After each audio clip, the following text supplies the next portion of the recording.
If you looked at the fundamental data that, the 10Ks and the 10Qs, the company looks financially sound. It looks like the revenues were growing, and it was very difficult to kind of see every aspect of corruption.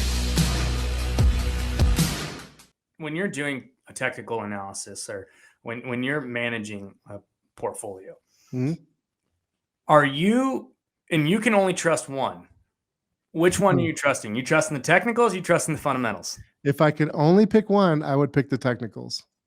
Interesting.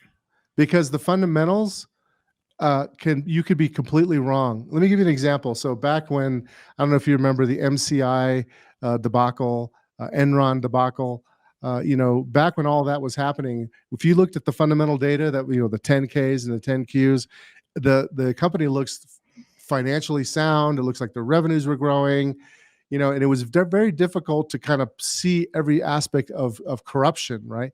But the price action of Enron was telling you, what the heck, you need to get the heck out of this thing, right?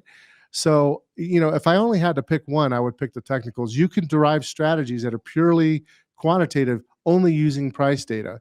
And there are quantitative managers that do that. Yep. I don't say that that's how you should do it, but if I could only pick one, that's what I would do.